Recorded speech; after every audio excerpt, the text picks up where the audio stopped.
Alright, basketball season started last month, and usually opening month is never really boring. There's always something unexpected happening. But I'm sorry, this year it just feels like everything is so all over the place. It ain't a bad thing at all, but bro, I can't keep up. The Eastern Conference is bare ass, and that ain't really new. They've been ass pretty much our entire lives. But they a little extra dog shit this year, and it's a little worse because this was the year the East was supposed to make its way back up.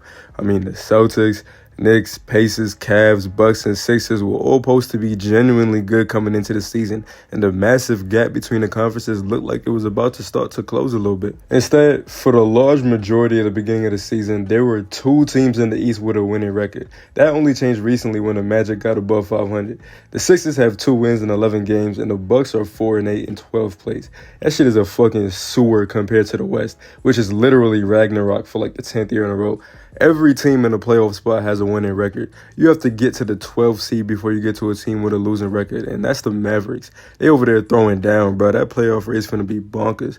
Meanwhile, my Knicks playing like shit. Well, not really, but the record implies that we playing like shit. We still the 4th seed, but we 5-6. This is nasty work. Cat putting up 30 and 40 a night, but he couldn't guard a disabled grandmother with dementia and one arm tied behind her back. The Bridges trade looking questionable as fuck. He can't decide if he's Scottie Pippen or Mindaugas Kuzminskis. We're 5th in net rating with a losing record. I'm disgusted. Giannis is doing slave shifts trying to keep the Bucks head above water because him and Dame don't know how to function like a star point guard power forward duo, and the rest of the roster fucking sucks. I was watching the Knicks game, checked the box score for the Bucks game, and this dude got 20 points in the first quarter. Only other player with a single bucket was Taurean Prince. That trade request finna hit like the purest of crack in the 80s. Mind you, the same night, Wemby dropped 50 on 8 for 15 from 3. This dude the size of 2 Castanets stacked on top of each other, and he's shooting 15 threes. He need to be arrested. He got off to a rough start from deep earlier in the season. The son was shooting bullshit. I still don't know why he's shooting as much in the first place. He got one of the greatest post players ever teaching him, and he's saying, fuck that, I'm pulling 30-footers. Curry pushing 40, still acting a fool. We just got to accept that he's not going away for a while, bro. His shooting ability isn't just going to vanish. The only thing that's going to slow him down is when his athleticism declines enough that he struggles to run around for 40 minutes a night getting open. Then we find out that him and Clay got beef because Clay ghosted him or something like that. But he came out, snapped his ankles in half, then went on a 12-0 run and iced the game on Lively's big forehead ass. This is a sick man. The Warriors are 9-2 and look like one of the best built rosters in the league. Honestly, one of the biggest surprises considering most contending teams have at least a secondary star, and Curry's second option is Buddy Hield off the bench. They're showing that a deep roster with one superstar can still work in the modern NBA though. There's times Curry checks out the game and you'd expect the other team to go on a run. Whole time the Warriors just extend the lead by like 5 more.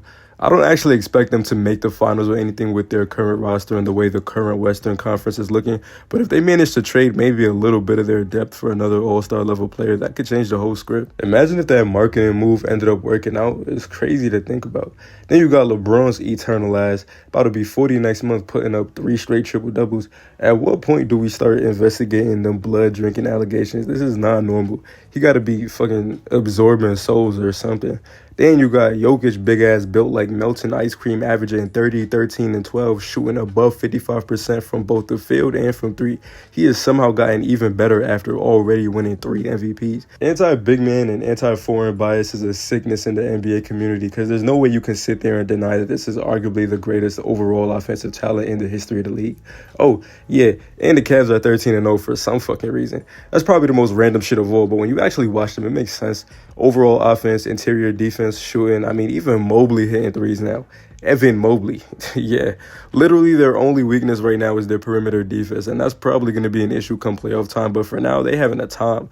Are they better than the Celtics? No, if we're being serious. Are they probably going to end up being a 2014 Hawks? Honestly, yeah, they don't beat Boston in a 7-game series, especially if Porzingis is healthy. But shit, they've definitely been entertaining as hell to start the year. There's like 10 genuine MVP contenders right now that you can make a case for. I love it. KD's averaging 27-6 on 55-42, 83 shooting splits on the 9-3 Suns. Jokic putting up unholy numbers on the 7-3 Nuggets. Shea putting up 28, 5-6 while leading the 10-2 Thunder. Tatum averaging 30, leading the 10-3 Celtics. The NBA just dropped their first MVP ladder in Mitchell. The leader of the undefeated Cavs is 9th. We deadass could be in the most talented era of basketball because the older generation is refusing to go anywhere and the new generation is starting to peak. The Cavs obviously not going to stay undefeated, and the Knicks obviously will steady the ship, and their record will start to match their actual play. When it comes to all the injuries and rested players, though, I think that's going to be something that sticks around throughout the whole season, as it has started to in recent years. Embiid and PG have barely played to start the year. Kawhi hasn't seen the court yet. KD has already been hurt. So has Kyrie. I think Jokic too. Dame, Ja, Chet, and multiple others. Banchero was off to a great start and got hurt for the next month or two. Lonzo came back to start the season and then almost immediately got hurt again. The unexpected and shaky starts from some teams and the injury pandemic has made for a wonky start, and things will steady out, but this season already looks like one for the books. The league is so open. I love when the NBA is like this. To me, there's no single clear favorite, and at full health, the Celtics, Thunder, Nuggets, and Cavs are a clear step above the rest in terms of actual chances at the title. The Cavs actually aren't pretenders to me. They generally have some level of playoff experience and have a leader who's consistently performed in the playoffs over the course of his career. Just because I think they don't beat the Celtics does not mean I think they're frauds. I just need my Knicks to straighten up and make this a 3-horse race, because if we get bounced before the conference finals again, I might have a mental breakdown.